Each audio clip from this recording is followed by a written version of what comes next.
एक बात पर विश्वास कर लीजिए कि आपको कोई भी सुखी नहीं कर सकता। यदि आपको कोई सुखी कर सकता है तो आप हैं। बिल्कुल घनीभूत अर्थात ठोस बात है, इसे समझ लेना। यदि आप अपने विचार के द्वारा, विवेक के द्वारा अधर्माचरणों का त्याग करके धर्मपूर्वक जीवन व्यतीत करते हुए भगवान नाम जप करते हैं, तो पूर्व पाप कर्म के अनुसार जब देह रचा गया तो उसमें जो प्रारब्ध दुख सुख का है वो तो आएगा, पर आपको परास्त नहीं कर पाएगा। और आगे आपके लिए महासुख है जो दुख और सुख दोनों से परे है। अखंड प्रसन्नता, अखंड आनंद, वो केवल आपके करने से होगा। उपदेश मिल सकते हैं, मार्ग बताया जा सकता है, आपको सहयोग मिल सकता है, पर चलना आपको होगा। यदि आप नहीं चले तो ये कहीं भ्रम हो कि मैं कहीं जाऊं और मेरी दुख निवृत्ति हो जाए, तो इस भ्रम को छोड़ देना आप। क्योंकि हम आप तो बहुत छोटे जीव हैं, अर्थात बहुत लघु तपस्या, लघु पुण्य वाले हैं। हम उन महापुरुषों की बात करते हैं जिन्होंने आजीवन ऐसा तप संचय किया, फिर भी उनके शरीर में भारी से भारी दुख देखे गए। ये दुख और सुख एक भ्रमात्मक इंद्रजाल है माया का, ना दुख है ना सुख है। जैसे जो सपने सिर काटे कोई, बिन जागे दुख दूर न होई, ऐसे स्वप्न में तुम चक्रवर्ती सम्राट बन जाओ तो जगने पर तुम थोड़ी रहोगे, तुम जो हो वही होगे। हम भगवान के चिदानंद अंश हैं। ये भूलकर हम अपने कोई स्त्री पुरुष, अच्छा बुरा, धनी निर्धन, दुखी सुखी आदि आदि बहुत सा प्रपंच है, इसे हम अपने दिमाग में बैठा लिया है। जब तक आप ये प्रपंच नहीं छोड़ोगे तब तक आपको सुखी कोई कर ही नहीं सकता, क्योंकि दुखालयम नाशवान संसार का तो तुमने अस्तित्व रखा है। अगर ये किसी के दूर करने से होता तो स्वयं जगत गुरु परब्रह्म परमात्मा तत्व भगवान श्री कृष्ण सामने हैं और अर्जुन को कह रहे हैं, मात्रा स्पर्शास्तु कौन्तेय शीतोष्ण सुख दुखदा आगमा पाइनो अनित्यास्तास्तितिक्षस्व भारत। हे भारत, हे अर्जुन, ये आने जाने वाले अनुकूलता प्रतिकूलता, गर्मी शीतलता, अर्थात काम क्रोध लोभ मोह मद मत्सर अपमान निंदा, ये सब ताप पहुंचाते हैं।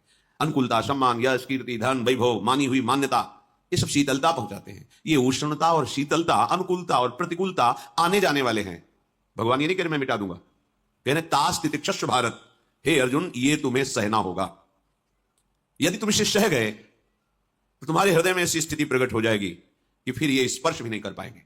सहने से तुम्हारी भक्ति बढ़ेगी, तुम्हारा चिंतन बढ़ेगा, तुम्हारा स्मरण बढ़ेगा, सत्य वस्तु के लिए, सत्य तत्व के लिए तुम सुखी हो जाओगे। बिल्कुल खुली बात। आडंबर नाटक पाखंड इसकी जरूरत नहीं है। प्राकृतिक भोगों में सुख बुद्धि, देहाभिमान, विद्यारूप महत्वकुल धन यौवन अभिमान, यही तुम्हारे दुख का मूल है और ये कोई दूसरा नहीं हटा सकता। ये तुम्हें अपने विवेक सत्संग से प्राप्त हुए विवेक के द्वारा, शास्त्र स्वाध्याय से प्राप्त हुए विवेक के द्वारा इसे तुम्हें त्यागना है। दुख तुम पकड़े हो तो छुड़ा कौन सकता है? छुड़ाना तो आपको ही पड़ेगा। अगर कोई वादा करता है कि मैं आपको दुख रहित कर दूंगा, मुझे आज तक समझ में नहीं आया। दुख रहित होने का जो उपाय है वो गुरुजन महापुरुष संत जन बताते हैं कि जब चारों ओर अंधेरा छा रहा हो, कोई अपना ना दिखाई दे रहा हो, केवल दुख ही दुख, अशांति ही अशांति, उस समय आप देखिएगा कोई एक है जो आपको बहुत प्यार कर रहा है। वो हमारे प्रभु हैं। आप जिनकी तरफ पीठ किए हो और जहां दुख है उधर मुख किए हो, वापस घूमो, सन्मुख होइएगा। सन्मुख होए जीव मोहि जब वहीं, जन्म कोटि अघनाशों तब वहीं। करोड़ों जन्मों के पाप नष्ट कर देते हैं भगवान। जहां प्रभु की तरफ हुए तो पता चला बहुत जन्मों से बिछुड़ा था, वो मेरे स्वामी मिल गए। भारी से भारी संकट की निवृत्ति के लिए एकमात्र उपाय है भगवान श्री हरि का आश्रय, उनके नाम का जप। सत्य मान लीजिए, आडंबर से कुछ नहीं होना। चाहे जितने जंतुर बांध लो, चाहे जितना जो कुछ जादू टोना जो मनावे सो कर लो। बारी मथे घृत होए बरु शिकताते बरु तेल, बिनु हरि भजन न भवतरी यह सिद्धांत अपेल। विनिश्चितम बदामिते नान्यथा वचांस में हरि भजन तीन। अटल बात है, यदि भजन नहीं करोगे तो तुम्हें कोई सुखी नहीं कर सकता। तात्कालिक आपको ऐसा लग सकता है मेरा काम बन गया, नहीं, वो तत्कालिक है। हमारा काम बनना तो तब होगा जब हमारा आवागमन मिट जाए, सदा सदा के लिए मुझे ऐसी वस्तु प्राप्त हो जाए कि जहां चाह ही खत्म हो गई, जहां दुख ही खत्म हो गया। वो हमारा स्वरूप है, वो हमारे आराध्य देव हैं। प्रार्थना मान लीजिए, भटकाव से बचिए। ये कलिकाल मलायतन मन कर देख विचार, श्री रघुनाथ नाम बिन नाहिन आन आधार। महापुरुषों ने स्पष्ट कहा है ये मलायतन मल का आगार है। मल माने कामना, नाना प्रकार की वासना, भ्रष्ट आचरण, छल कपट, दंभ पाखंड, बोलबाला, इसका एकमात्र श्री भगवान का नाम आधार है। जो चाहत है नित्य सुख अरु मन को विश्राम, तो हित ध्रुव हित सो भजत रहो पल पल श्यामा श्याम श्यामा श्याम श्यामा श्याम। यदि सच्चिदानंद शाश्वत सुख चाहते हो, जहां से कभी हटना ना पड़े, केवल सुख ही सुख है, आनंद ही आनंद है, और मन का विश्राम चाहते हो कि भाग दौड़ मन की मिट जाए, तो बस प्रेम से बोलते रहो श्यामा श्याम श्यामा श्याम, राधे श्याम, राधा राधा राधा वल्लभ। ये बड़ी शोध करके महापुरुषों ने बात कही है। यदि आप भजन नहीं करते तो आप दिमाग में लिख लीजिए, चाहे अपनी नित्य डायरी में लिख लीजिए, जो आप दिनचर्या लिखते हैं, आपको कहीं भी कभी भी कोई भी सुखी नहीं कर सकता। गांठ बांध लीजिए, भटकने की जरूरत नहीं है। और यदि नाम जप करने लगे, धर्माचरण करने लगे, तो तुम आशीर्वाद देने वाले बन जाओगे। सातरति सातरति शा लोकांत तारयति। ध्यान दीजिए, वो तर जाता है, वह तर जाता है, वो लोगों को तार देता है। जब पृथ्वी में भयंकर पापाचरण की वृद्धि हुई, असुरों के द्वारा प्रेरित होकर के जहां भी धर्माचरण, नाम कीर्तन, यज्ञ, हवन, होम, ऋषि मुनि विध्वंस कर दो, क्या हुआ? कोई दूसरा दिखाई दिया क्या? नहीं, किसी की सामर्थ्य नहीं थी। सब मिलकर के ब्रह्मा जी के पास गए, जो ईश्वर कोटि के महापुरुष, सबने ब्रह्मा जी से प्रार्थना की। ब्रह्मा जी ने कहा, हम भी जिनके सेवक हैं, वही प्रभु अब हमारे दुख का निवारण कर सकते हैं। सोचो, आप किसी और से दुख निवृत्त कराना चाहते हैं? जिसने सृष्टि बनाई है, भगवान ब्रह्मा जी भी कह रहे हैं, मैं जिनके सेवक हूं, वही प्रभु हमारे और आप सबके दुखों का निवारण कर दे। तो आपको समझ में नहीं आ रहा कि एकमात्र भगवान श्री हरि ही हमारे दुख का निवारण कर सकते हैं। हमें कहीं भागने दौड़ने की जरूरत नहीं है। साधु समागम इसलिए किया जाता है कि हृदय पवित्र हो जाए। पवित्र हृदय की पहचान बुद्धि में विवेक का प्रादुर्भाव हो जाए, और विवेक से मोह का नाश करके हम निरंतर प्रभु के प्रेम में डूबे, भजन में डूबे। सबने एक साथ मिलकर के विचार किया कि महासुख सिंधु प्रभु से विनय करनी, तो कहां जाया जाए? वैकुंठ चले, किसी ने कहा क्षीर सागर चले। अपनी अपनी भावना व्यक्त कर रहे थे। ते समाज गिरजा में रहू, अवसर पाई वचन एक कहू, हरि व्यापक सर्वत्र समाना, प्रेम ते प्रगट हो मैं जाना। हे गिरिजा, परम वैष्णवाचार्य भगवान महादेव जी कहते हैं, उस देव समुदाय में हम भी थे। हमने कहा कि हमारे तो हृदय में बात ऐसी आती है कि कहीं भागने की जरूरत नहीं है। हरि व्यापक सर्वत्र समाना, जैसे वो वैकुंठ में विराजमान है, क्षीर समुद्र में विराजमान है, ऐसे कण कण में विराजमान है। बस तुम प्रेम से पुकारो, जहां पुकारोगे वही प्रभु प्रकट हो जाएंगे। नाम बाणी जहां, श्याम श्यामा तहां। नाम बाणी निकट, श्याम श्यामा प्रगट। सिद्ध सिद्धांत है, भटकने की जरूरत नहीं। जहां हो वहीं से प्रिया प्रीतम का नाम पुकारो, नाम कीर्तन करो, उनकी लीलाओं का गायन करो, सबको सुख देने की भावना करो। देखो तुम्हारी दृष्टि बदलती चली जाएगी, भगवत साक्षात्कार करने की योग्यता आने लगेगी। ऐसा ही हुआ। सबने मिलकर के श्री भगवान को विनय पूर्वक आर्त भाव से पुकारा।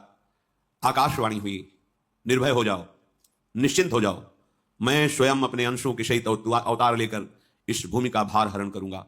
तुम सब बड़े बड़े जो देवता हो, जाओ हमारी लीला में सुख लेने के लिए सब ऋक्ष वानर आदि का रूप धारण करो। ब्रह्मा जी, महादेव जी, बड़े बड़े ईश्वर कोटि के लोकपाल बहुत प्रसन्न हुए, क्योंकि भगवदवाणी सत्य है, त्रिकाल सत्य है। सबको विश्वास हो गया कि अब मारा तो जाएगा ये महासुर, जिसको लगता था कोई ना मंत्र के द्वारा मार सकता है, ना अस्त्र के द्वारा मार सकता है। स्वयं श्री भगवान पधार रहे। भगवान ने, जो निरंतर भजन प्राण रहते हैं, कश्यप जी, अदिति जी, वो भगवान के वात्सल्य में भरे थे। प्रभु जब प्रकट हुए तो उनसे कहा, मुझे आप जैसा पुत्र चाहिए। प्रभु ने कहा कि मेरे जैसा तो मैं ही हूं, अद्वितीय हूं, दूसरा कोई है नहीं, मैं ही अवतरित होऊंगा। भजन में देखो कितनी सामर्थ्य है। जगत पिता को पुत्र रूप में प्राप्त कर रहे हैं। वही चक्रवर्ती सम्राट अवधपुरी के नरेश महाराज दशरथ जी के रूप में, जिनके महामहिम अद्भुत सौभाग्य प्राप्त करने वाली तीन ये रानियां, श्री कौशल्या जी, श्री कैकेयी जी, श्री सुमित्रा जी। भगवान वशिष्ठ जी इनके गुरुदेव हैं।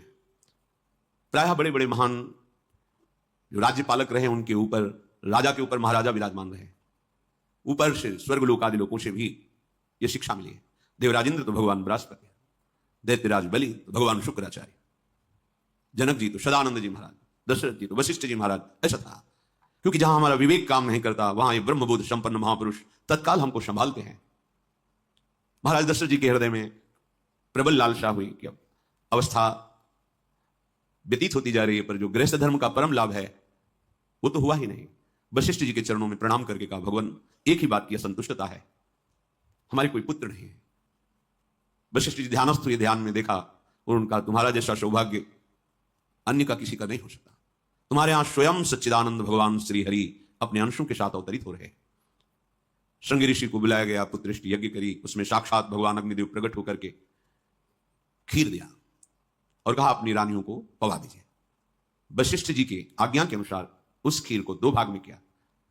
प्रथम भाग श्री कौशल्या जी को दिया, जो दूसरा भाग था उसके 2 भाग किए, उसका 1 भाग कैकेयी जी को दिया। अब जो 1 भाग बचा उसके 2 भाग किए और वशिष्ठ जी की आज्ञा के अनुसार एक माता कौशल्या जी को, एक कैकेयी जी को दिया। उन्होंने अपने हाथ से सुमित्रा जी को दिया। तो सुमित्रा जी के गर्भ से लक्ष्मण और शत्रुघ्न, कौशल्या जी ने जो भाग दिया उससे लक्ष्मण जी प्रकट हुए, जो रामचरण अनुरागी, अद्भुत अद्भुत हरि प्रेमी। शत्रुघ्न जी भरत चरणों का आश्रय लिए हुए राम जी का सेवन करते। बड़ा रहस्य है, कितनी मर्यादा है गुरु की आज्ञा से, जहां जैसा विधान होना चाहिए वैसा, तो उस बड़ा मंगल स्वरूप। ये महामहिम जगत पावन करने वाली माताएं मानो अपने गर्भ में अखिल ब्रह्मांडों के स्वामी को धारण किए हुए हैं, जिनके गर्भ में अनंत ब्रह्मांड वास करते हैं, उन प्रभु को अपने गर्भ में धारण करने का अनुभव कर रहे हैं। महाराज दशरथ बहुत प्रसन्न है। ये जीवन का परम लाभ है। प्रभु हमारे कोई हो, माता पिता भाई बंधु सखा पति प्रीतम पुत्र, कुछ भी, ये तो ऐसे करुणा में कोई भाव रख लो और गाढ़ भाव कर लो तो आपको अनुभव कराने लगेंगे। जिस भाव से आप देखोगे कैसा सुख महाराज दशरथ जी को हो रहा होगा, जिनको गुरुदेव से पता है कि स्वयं भगवान पधार रहे हैं। प्रतिपल इनके दर्शन करके कौशल्या जी, कैकेयी जी, सुमित्रा जी के प्रेम पुलकित रहते हैं। दशरथ जी अहो भाग्य, साक्षात भगवान पधार रहे हैं।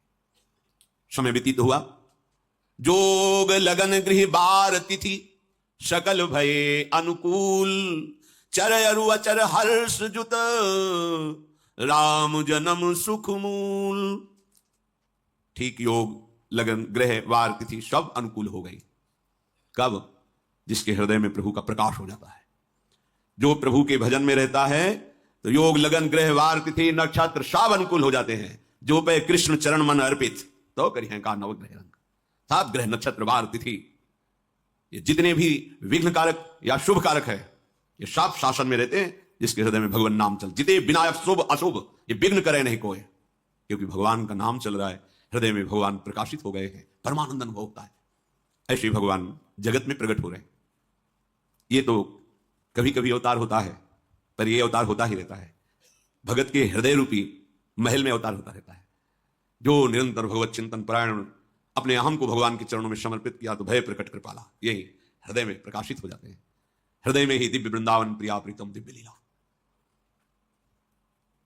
चैत्र का महीना, 9वीं तिथि, शुक्ल पक्ष, अभिजीत मुहूर्त, ठीक दोपहर का समय 12 बजे, सब लोगों को परमानंद प्रदान करने वाले प्रभु पधारे। शीतल मंद सुगंधित वायु बह रही है, देवताओं की दुंदुभियां बज रही, पुष्पों की वर्षा हो रही, बड़े बड़े ऋषि मुनि नृत्य कर उठे, जैसे साधना का फल मिलता है हृदय आनंद में। आज समस्त साधनाओं के फल स्वयं मंगल मूर्ति प्रभु पधार रहे। सब महात्माओं का, संतों का हृदय अलौकिक आनंद से भरा हुआ है। पृथ्वी जितनी दिव्यता है सब प्रकाशित कर दी। रस भरे फल, औषधियां, दिव्य मणियां, रत्न जो छुपाए हुए अपने गर्भ में थी, प्रभु आ रहे, सब प्रकाशित कर दी। जलधाराएं जो सूखी हुई थी वो भी। जब ब्रह्मा जी ने देखा कि जो भगवान ने आकाशवाणी में कहा था वो सब सत्य हो रहा है, आकाश में ब्रह्मा जी समस्त देवतागण विराजमान होकर के अंजलियों में दिव्य पुष्प लेकर के वर्षा कर रहे हैं, सुंदर सुंदर अलग अलग वाद्य बज रहे हैं, ऋषि मुनि देवता सब स्तुति कर रहे हैं, प्रणाम मुद्रा में सब खड़े हैं, क्योंकि समस्त लोकों का पालन करने वाले भगवान श्री हरि महाराज चक्रवर्ती सम्राट दशरथ जी के भवन में प्रकट हो रहे हैं। तो आकाश में सब ईश्वर कोटि के महापुरुष पुष्पांजलि अर्पित कर रहे हैं। उसी समय भगवान का प्रादुर्भाव होता है। भगवान कभी गर्भ से नहीं प्रकट होते, लीला होती है, ऐसा अनुभव होता है गर्भ है, पर पहले भगवान भगवान के रूप में प्रकट होते हैं, फिर वो बालक बन जाते हैं। कभी ऐसा कहीं नहीं मिला, अनुभव होता है ऐसा, समय से गर्भ रहा, समय से गर्भ बढ़ा, ऐसा अनुभव होता है, पर भगवान प्रकट होते हैं। इसीलिए भय प्रगट कृपाला दीन दयाला कौशल्या हितकारी हर्षित महतारी मुनि मनहारी अद्भुत रूप विचारी लोचन अभिरामा तनु घन श्यामा निज आयुध भुजचारी भूषण बनमाला नयन विशाला शोभा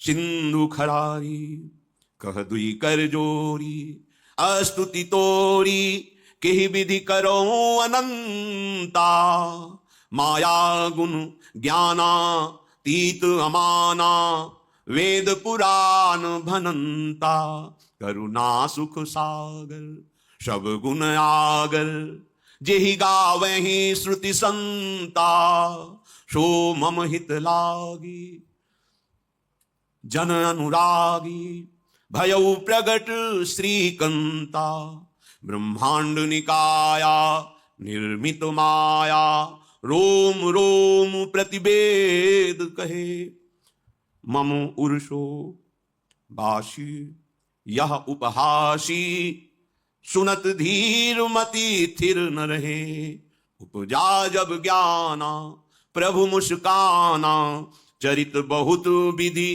कीनि चहे कही कथा सुहाई मातु बुझाई जेहि प्रकार सुत प्रेम लहे। दीनों पर दया करने वाले, बात समझिए, बहुत तपस्या है, बहुत गुण है, बहुत बड़े साधक हो, बहुत बात अभी नहीं बनी। दीनों पर दया करने वाले। अगर हमारा भजन साधन बन रहा है, हमें भगवत चर्चा कथन श्रवण का सौभाग्य, धाम नाम रूप लीला, ये मेरे प्रभु की हेतु की कृपा है। आप एक बार भी राधा नहीं बोल सकते, कृष्ण नहीं बोल सकते, एक मिनट भी आप नहीं आ सकते, ये केवल मेरी लाडली की कृपा है। हृदय में किंचन मात्र गर्व नहीं, अभिमान नहीं। वो हमारे भगवान को बहुत प्यारा होता है, प्रियालाल को बहुत लाडला होता है। हमें प्रभु के अगर चरणारविंद के अनुराग में डूबना है तो विवेक से देखो है क्या पास हमारे। अगर कुछ भी दिया हुआ है भौतिक आध्यात्मिक, वो सब मेरे प्रभु का दिया हुआ है, तो गर्व किस बात का, अहंकार किस बात, तो दैन्यता आ जाएगी। अज्ञान से ये अहंकार बढ़ता है, ज्ञान से इसका समन हो जाता है। चाहे भौतिक हो चाहे आध्यात्मिक हो, मेरे को सब कुछ मेरे प्रभु ने तो दिया। ध्यान देकर देखो तुम्हारी उपज क्या है, तुम भी तो उन्हीं के अंश हो। न तुमने शरीर बनाया, न संसार बनाया, तो फिर अध्यात्म तो भौतिक अध्यात्म सब कुछ मेरे प्रभु का दिया हुआ है, सब कुछ प्रभु में है, तो फिर अहंकार किस बात का, दैन्य हो जाओ। यंत्र कहे कि मैं दक्षिण की तरफ चलूंगा और यंत्री तुम्हें उत्तर की तरफ चलावे तो एक कदम चल नहीं सकता यंत्र, ठीक ऐसे ही तुम हो। पर यह ज्ञान ना होने के कारण अहम वृत्ति को स्वीकार करके मनमानी आचरणों में उतर गए। अब तुम्हारा यंत्री माया हुई, यंत्रारूढ़ानि मम माया। और यदि भगवद आज्ञा का पालन करते हुए भजन परायण, तो आप भगवान के हाथ के यंत्र बन जाओगे, महासुख में निमग्न हो जाओगे। जो दीनों पर सदैव दुलार करते हैं, माता कौशल्या जी को परम सुख देने वाले प्रभु प्रकट हुए। मुनियों के मन का हरण करने वाले प्रभु को सामने देख करके कौशल्या जी आनंद मगन हो गई। प्रभु कहां? सामने। आनंद क्यों मगन? नेत्रों से अश्रुधारा चल रही कौशल्या जी के। सामने देखा श्याम सुंदर विराजमान है, लोचन अभिरामा तनु घन श्यामा। ऐसी अद्भुत श्यामता त्रिभुवन में नहीं, ब्रह्मा जी की बनाई हुई नहीं कोई ऐसी श्यामता जिससे उदाहरण दिया जाए कि प्रभु के श्रीअंग की श्यामता कैसी है। वो बस संकेत के लिए चंद्र शाखा न्याय के अनुसार भले कह दे, नहीं प्राकृतिक ऐसी रचना ही नहीं है जो हमारे प्रभु की इंद्रनील मणि श्याम मनोहर, वो है ही नहीं। वो सामने देख रही कौशल्या जी। ये भजन का प्रभाव है। अरविंदाक्ष कमल नयन, देखते ही चित्त चुरा जाए, ऐसे नेत्र हैं प्रभु के। अजान बाहु लंबी भुजाएं। और जब प्रभु जहां प्रकट होते हैं, चाहे वो कंस कारागार हो या अवधपति का महल हो, पहले वैभव से प्रकट होते हैं। ऐश्वर्य स्वरूप, समस्त आयुध, समस्त वैभव, दिव्य आभूषण, बनमाला, चार भुजाएं, शोभा के समुद्र। आसुरी वृत्तियों का, भावों का, व्यक्तियों का नाश करने के लिए प्रभु प्रकट हुए। इसीलिए प्रभु से भी बढ़कर प्रभु का नाम है। वो व्यक्ति का नाश नहीं करता, वो वृत्ति का नाश करके भगवत दासत्व प्रदान कर देता है। बहुत अपार महिमा भगवान नाम की है, प्रभु के नाम की है। प्रभु प्रकट होते हैं तो दुष्टों का विनाश करते हैं, लेकिन प्रभु का नाम जिसके हृदय में प्रकट होता है, दुष्टता का नाश करके उसे जगत पावन करने वाला बना देता है। तीर्थी कुर्वन्ति तीर्थानि, वो जहां चरण रख दे उसे निष्पाप कर देता है। भूमि को, वायु को निष्पाप कर देता है, जिसकी जिह्वा पे नाम चलता है। मैया ने देखा कौशल्या जी ने जगत के स्वामी सामने विराजमान, दोनों हाथ जुड़ गए। हे अनंत, मैं कैसे आपकी स्तुति करूं?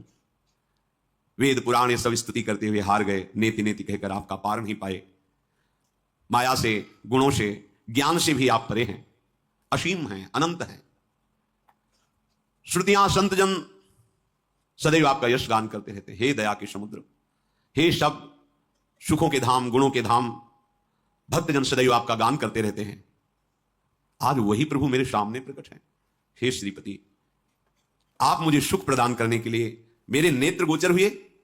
अरे जिनके रोम रोम में अनेकों ब्रह्मांड वास करते हैं, एक रोमकूप में अनेकों ब्रह्मांड वास, वो प्रभु मेरे पुत्र कहलाए, ये तो हंसी की ही बात है।